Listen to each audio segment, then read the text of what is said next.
Shabbat Shalom, everybody. Shabbat Shalom. As Rabbi Zweiback, Rabbi Yoshi mentioned a little earlier, that this week's Torah reading is Devarim, which is the beginning of the fifth book of the Torah. And it is essentially Moses' farewell address to the next generation of Israelites. And he recaps many of the things that their parents went through. Remember, this is the next generation because it's been nearly 40 years since they left Egypt. And just before they're about to enter the promised land, and by the way, let me just set the scene. They've been wandering along with their parents for a while. They're about to get into the promised land. They can almost taste it. And Moses says, wait a minute, stop here. There are a few things I want to say to you. I think it's a little bit like when your parents take you to Disneyland and they tell you all the things you're supposed to do, and you get to the parking lot, you can't wait to get out of your car, and then they say, hold on 1 minute, we have to go over the rules again. This is what we do if you get lost, etc., etc. And Moses reminds the Israelite children of many things that God had done for them, and then Moses says this line, Udavar chazeh einechem ma'aminim ba'Adonai Elohechem. Yet for all that, you have no faith in the eternal, your God. For all that, you have no faith in the eternal, your God. And you and I were speaking, and you were telling me that is one of your favorite verses in the Torah. And I want to ask you, Rabbi Yoshi, why? What is it about that verse? Rabbi David, I'm glad you asked me that. I'm so glad. I love it because it's so honest. The vulnerability of it. You know, we could imagine a tradition that comes and wants everybody to be perfect and look perfect and say, look at our ancestors. They had perfect faith. They were so wonderful. And yet we're just willing to be honest and say that our ancestors struggled with their faith. And one of the things that I think is so extraordinary about that is think about the literary context of the story. What is it that our ancestors with their own eyes witnessed? They witnessed the splitting of the Red Sea according to our text. They witnessed the miracles of the 10 plagues. And even this generation, because as Rabbi David said, we're talking about the children of those who were redeemed. The only ones from the original generation are Joshua, Caleb, and Moses. Everyone else has died. It's now the next generation. But they heard those stories from their parents. But even these children, what did they experience daily? The miracle of manna. They're in the middle of the desert, and every day there's food for them. And according to the Midrash, by the way, the manna is amazing. It tastes like whatever you want it to taste like. So if you're feeling like filet mignon for breakfast, it's there. Whatever you want, that's what it tastes like. So they experienced these miracles firsthand, and yet, what does Moses say to them? Einchem ma'aminim b'Adonai. You don't believe in God. You don't have faith. So I love that vulnerability, and it's a reminder to us if we ever get down on ourselves because we wonder, why is my faith not where it should be? There's so many blessings and miracles. Existence itself is a miracle. I had an argument yesterday with someone about whether or not there's intelligent life elsewhere in the universe. And I said, there's 200 billion trillion stars in the world. Let me say that one more time. 200 billion trillion stars in the world. There's got to be intelligent life somewhere else in the universe, which, by the way, suggests that we think we have intelligence ourselves, right? We're intelligent life. And he said, I don't think it's so. But wherever you fall on these kinds of things, what a miracle our own existence is. And yet they didn't believe. So I just think it's so powerful and profound. And that root, einchem ma'aminim b'Adonai, has, of that Hebrew word, is a root that a lot of us know, emunah, or Amuna, as some people say. And there's beautiful synagogues all over the country and all over the world. One of the biggest conservative synagogues in America is called Chizik Emuna in Baltimore. So that word Emuna, faith, is a well-known word. And I wanted to ask you, Rabbi, what does that word mean to you? And maybe say something to us about why you think faith matters.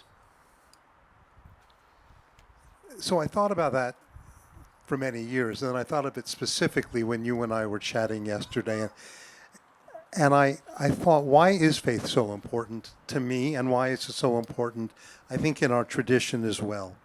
And I came up with a few thoughts.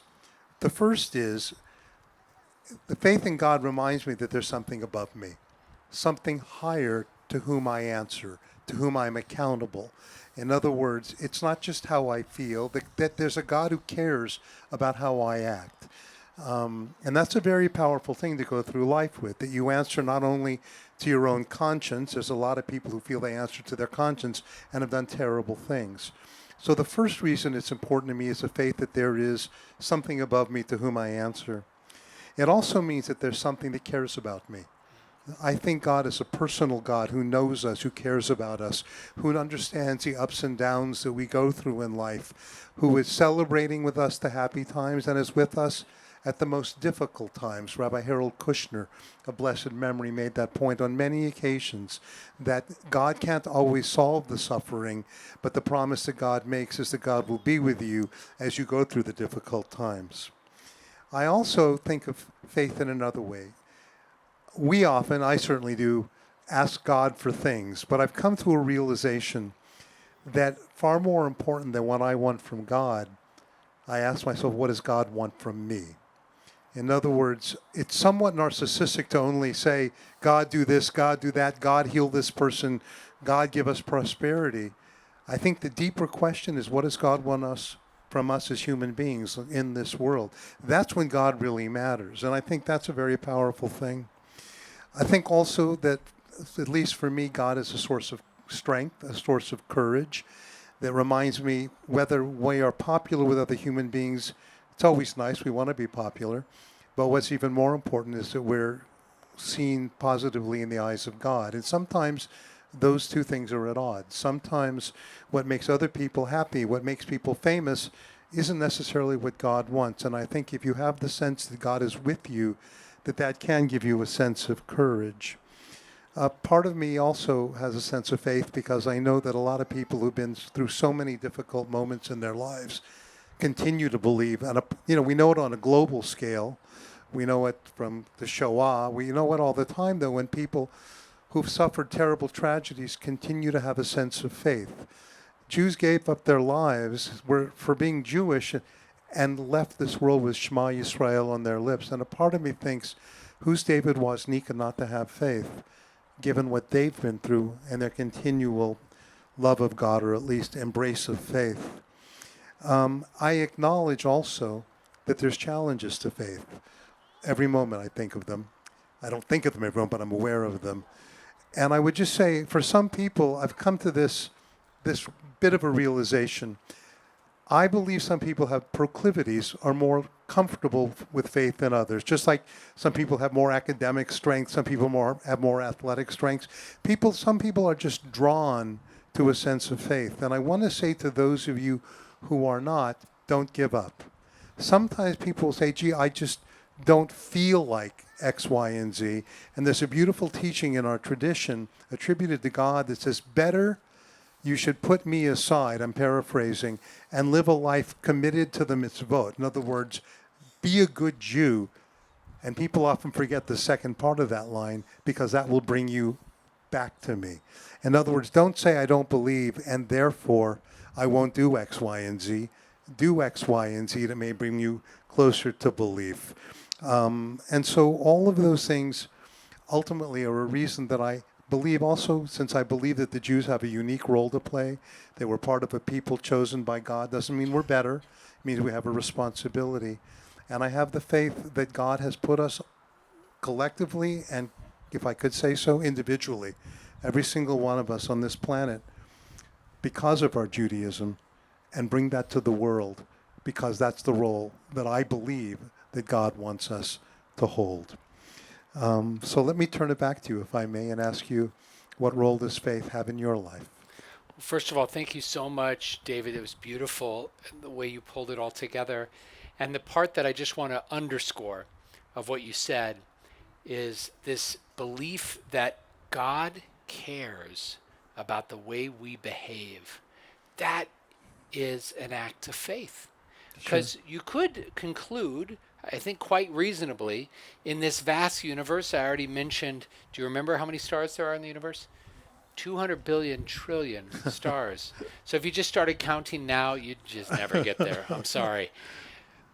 In a universe that large, the belief that God cares about the way you treat me and the way I treat you, the way we are with one another and the way we are in this world, that is a profound expression of faith. And it makes all the difference to me in the world to believe that that is so, because it gives my life meaning. Do I know it's true? No. That's why it's faith. I don't That's know. right. It might just be that I live my whole life thinking that it matters. That's right. That I'm try to be a mensch, that I try to do better, that I make teshuvah when I fall short, that I beat my chest when I know I've done wrong. I tell myself that matters. But what if I'm wrong? What if that's the act of faith?